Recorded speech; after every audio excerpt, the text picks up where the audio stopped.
Hey guys, and welcome back to Suvarnabhumi Airport. Today I'll be traveling to Chubu Centrair International Airport in Nagoya, Japan, in Thai Airways Royal Silk class. Let's head to the check-in counter.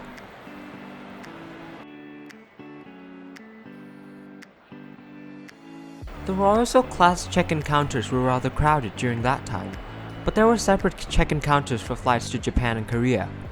There's also some seats and sofas in the area. After security checks and passport control, we then headed to the Royal Silk Lounge in Concourse D. There were plenty of stuff to choose from, such as tom kha gai, masaman curry, or Thai and Western snacks. The lounge and its furniture was quite old, but comfortable. Fortunately, one of the staffs informed me that a new lounge is well underway. Anyways, let's head to gate C4 and get ready to board our flight.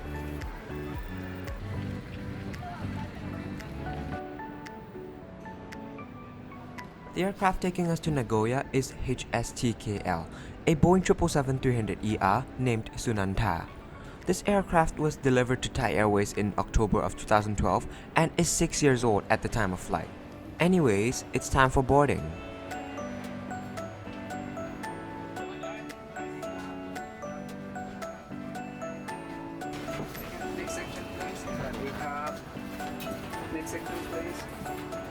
The Royal Silk class cabin on board Thai's Boeing 777-300ERs is in a 1-2-1 configuration, and all seats have direct aisle access.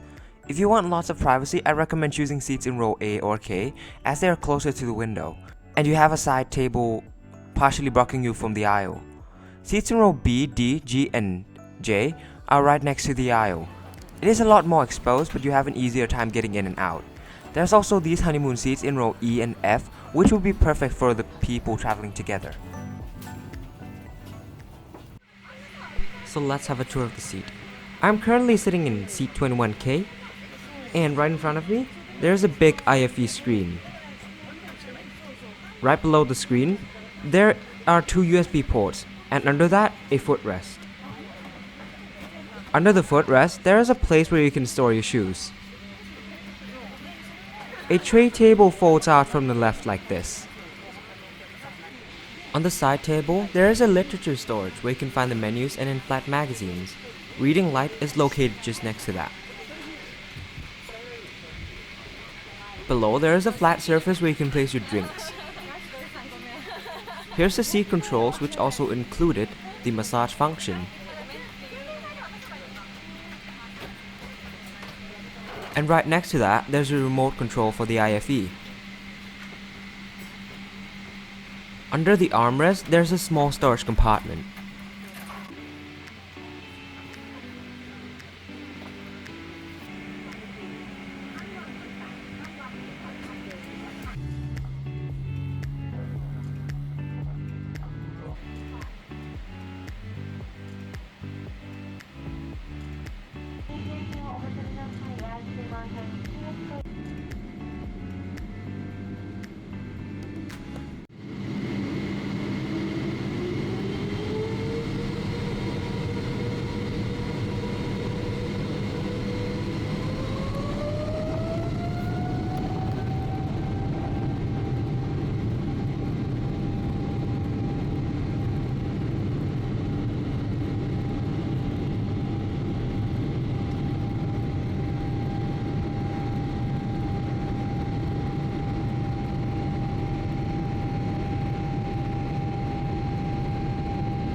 The meal service started off with some mixed nuts, which included cashew nuts, dried fruits, and almonds. This was then followed by a refreshing glass of Thai's signature drink called Violet Bliss. It was then followed by this delicious soba noodle soup with tiger prawns. I can't say enough good things about this dish. The soup was warm and flavorful.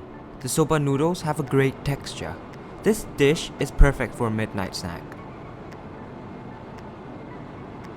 My parents ordered the other option, so I was able to show you guys this. This is a Thai style chicken congee with black mushrooms. It certainly looked very appetizing.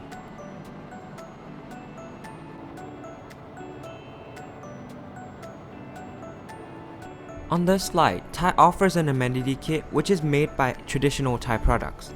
It contained most of the things you need for a flight this length. The seat reclines into a comfortable, fully flat bed. I was able to get 3 hours of solid sleep.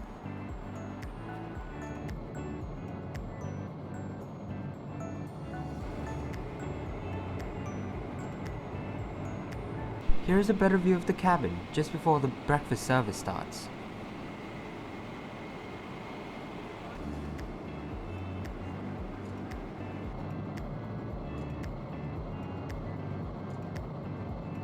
I was woken up by a crew member. She gave me a glass of water and a hot towel. On this flight, Thai offers 3 choices of breakfast, which included Thai, Western, and Japanese. Since Thai only offers the Japanese options on flights to and from Japan, I was curious to see how it tasted.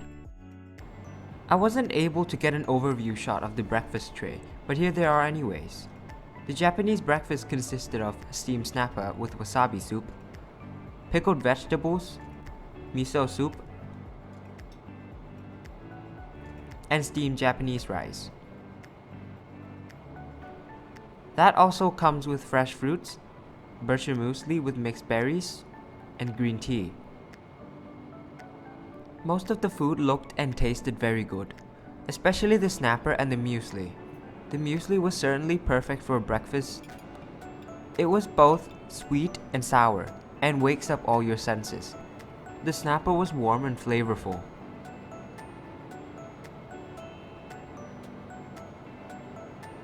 Breakfast trays were collected just before we start our descent into Chubu Centrair International Airport. I'll let you have a look at the views on descent.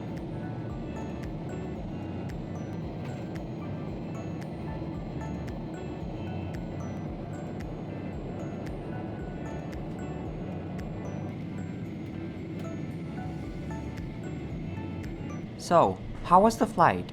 The simple answer would be great, but I want to go into a little more detail.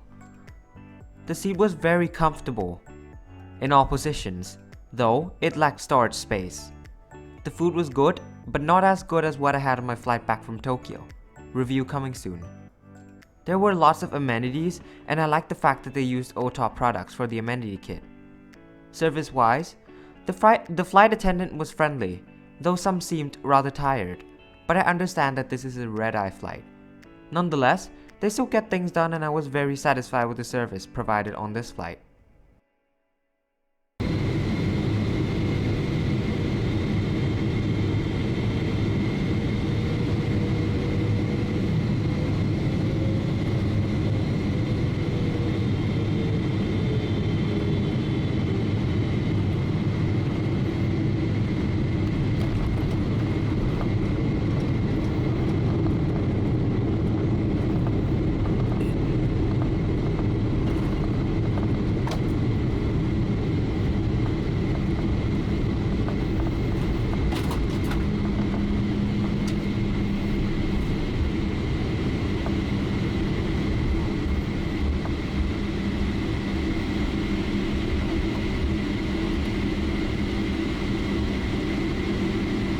We have now landed at Chubu Centrair International Airport.